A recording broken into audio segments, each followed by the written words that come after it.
Hi, this is Sarah. I have a little bit different video for you today. I had a reader or a comment or a subscriber reach out to me and ask me how my YouTube channel was going, how long it took me to get monetized, and what I actually had to do to get monetized with a small channel. Now, I am going to tell you that from the very, very beginning that I am not a very good tech person. I have been recording my videos and just posting them, even with my mistakes and oopses and my rambling, because I just don't edit very well. So my channel probably could be a lot better than it actually is, but I am just a real life person.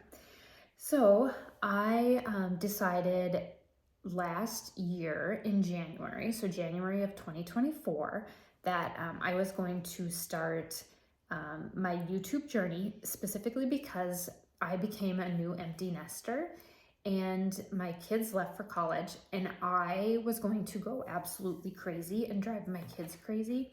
So I needed to find something to do.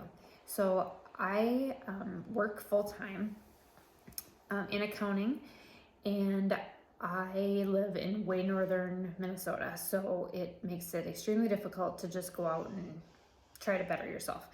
So I decided that I was going to start this YouTube channel, and like I said, I began in January of 2024, not really knowing, and if I go back and watch some of my older videos, it's kind of like, whoa. But anyway, I started two channels.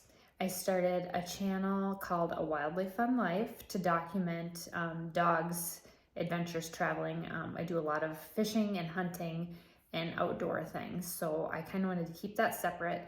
And then I started Sara's Cozy Kitchen, which is all recipes and different types of like cooking techniques and things like that. Nothing professional, like nothing. Everything that I have done on my YouTube channel is home cooking 100%. Like any normal kitchen in America could make the recipes I make. Just super, super simple recipes. Nothing that you have to like saute or nothing that you can't pronounce.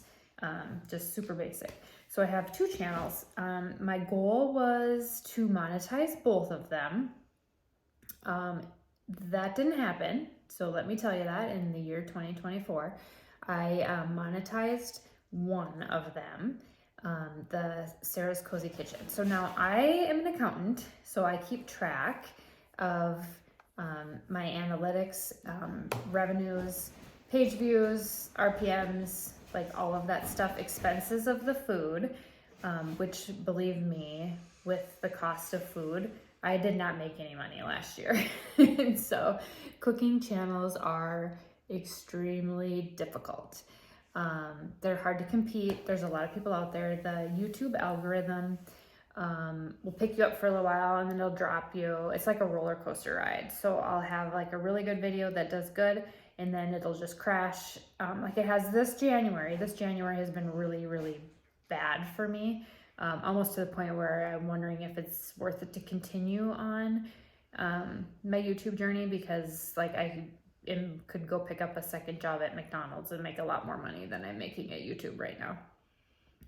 But I do have some tips as you keep going and listening to me from a newbie, just normal person that started a YouTube channel. I have no production team, nobody that writes any of my scripts. I don't even write scripts. Nobody that tells me what to do, nobody that tells me what to post, different things like that.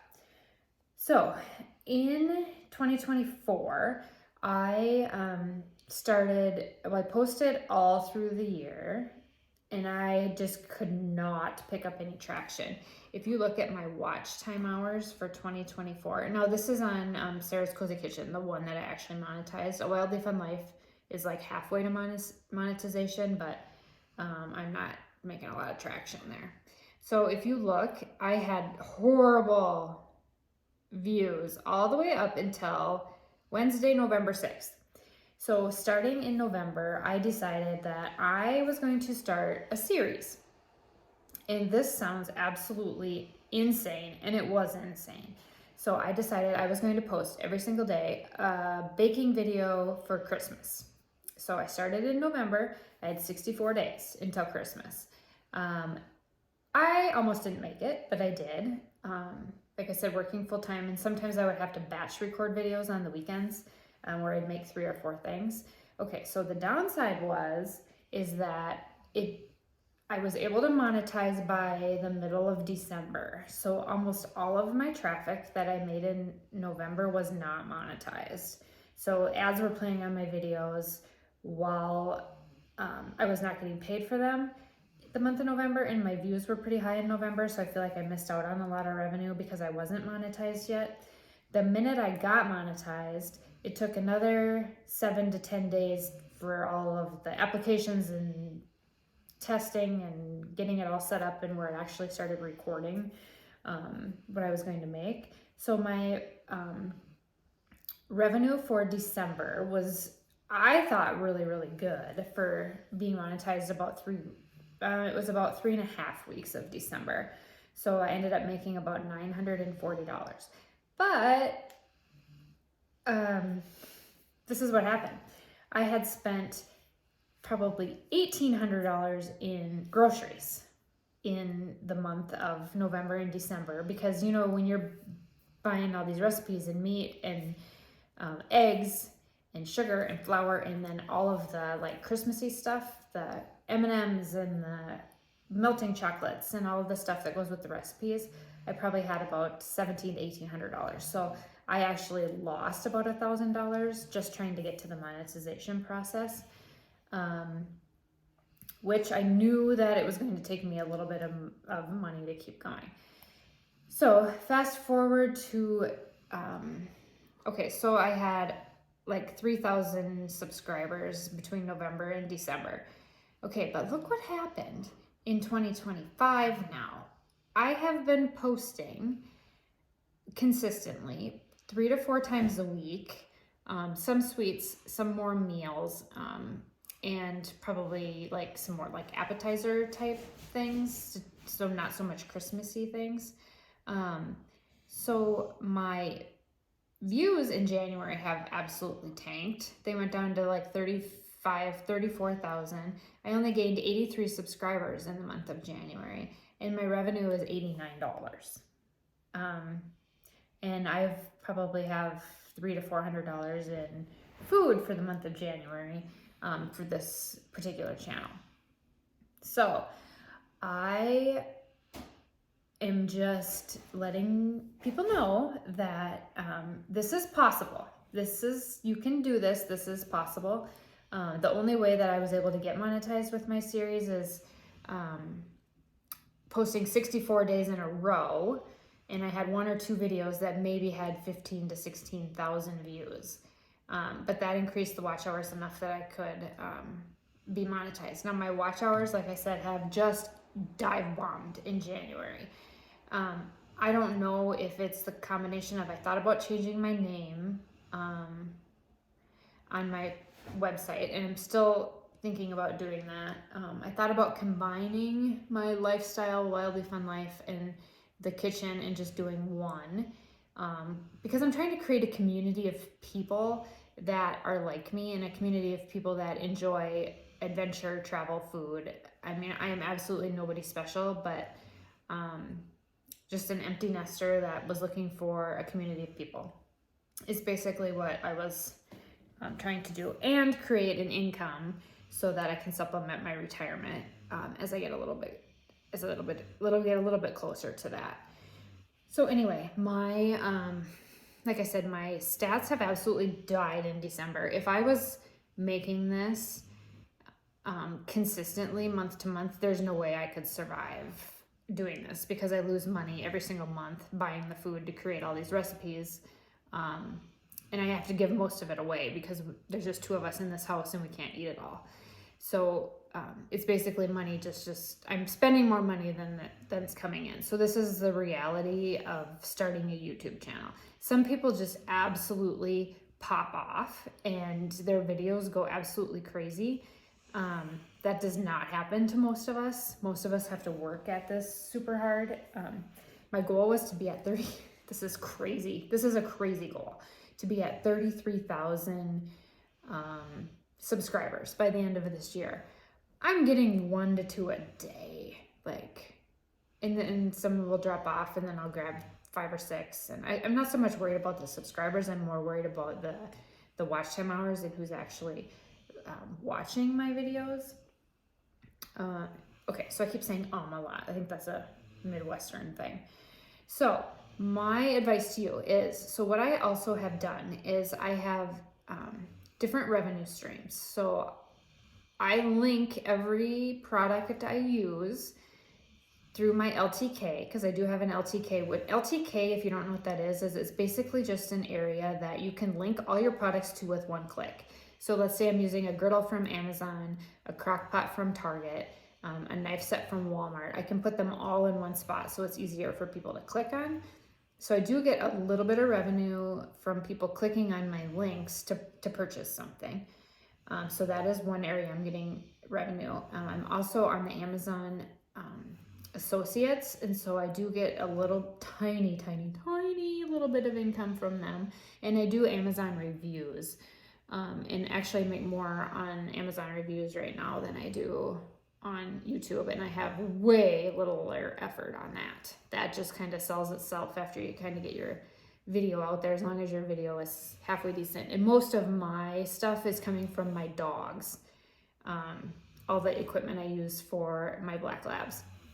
I'm a huge dog person, and so in my like heavier winter coats, things like that I'm recommending to people living in a ridiculously cold climate. So those are my revenue streams right now. I have tried Instagram. Instagram and I just do not have a good relationship. Instagram, people, I just don't love Instagram, and I can't get anybody to ever follow me. So I'm not quite sure if I'm going to continue down that path. TikTok, I don't think I'm cool enough for TikTok unless I start dancing. Maybe dancing in the kitchen, something like that. But anyway, okay, so those are my tips. So if you want to grow on YouTube, you need to like either have a catchy name that people can remember. You need to have something that will draw people back to your channel. So a series. So that's what worked really good for me, is having a series, but it was a ridiculously huge amount of work. Like I did a video or 2 videos almost every single day of Christmas treats. And I called it Mrs. Sara Claus treats, or holiday recipes, or something like that. That's what put me over the edge for monetization. But now, however, that I am monetized, I'm a little disappointed in the views. But I'm hoping as my audience grows, that will continue and be a positive thing for me. So I don't know if a lot of you know this, but my husband we have a gap year marriage. So my husband's 11 years older, and he'll be at retirement in 2 or 3 years. And so I would like, my goal between this channel and my other channel, if I can ever get that monetized, which that one seems to be a long ways from monetizing. If I can get my income up like that, I would like to be able to retire, but I won't retire, I'll still work. I really enjoy finance and accounting, and actually I probably could do books for people that are creators. Yeah, so that might be my next thing too. I think that's kind of a need out there for people that don't know how to do finances and keep track of their expenses, especially creators. Like, there's a lot of tax laws for creators out there that are very ambiguous. You just do not know if you're taking the correct deduction or not, especially with some of these people that order a lot of stuff in and send it back, and there's got to be just a ginormous amount of bookkeeping issues there. And even know if you're making any money. Sometimes I wonder if people keep track of their stuff and really are making money or not. But anyway, so I am monetized on YouTube. Not very lucrative at this point. Like I said, I have 3,100 about 3,100 subscribers on YouTube right now. My other channel, I have about 2,000 on the dog one. I was expecting I would have a lot more, but I must be kind of boring. So, okay, so those are my tips and tricks for getting monetized for just like a normal person. Like, I have absolutely no production company. Nobody does any of my editing. I put it in CapCut and then upload it from there. I don't have anything fancy. I use my phone. I did try another camera and I couldn't get the microphone to work, so I just went back to my phone because it was so much simpler to do that. So that microphone went back. They just got to be able to do plug and play. It'd be so much easier. And so anyway, that is my realistic YouTube monetization video, where, not to discourage people, but it is harder than it looks. It is hard. It is hard to get monetized on YouTube. Once you get monetized, I think there's some good value there.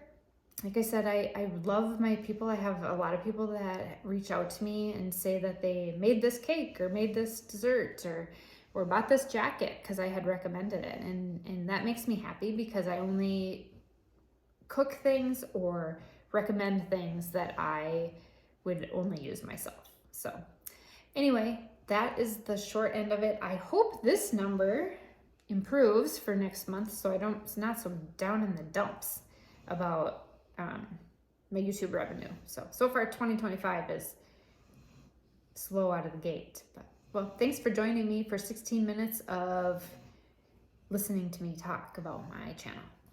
Thanks again.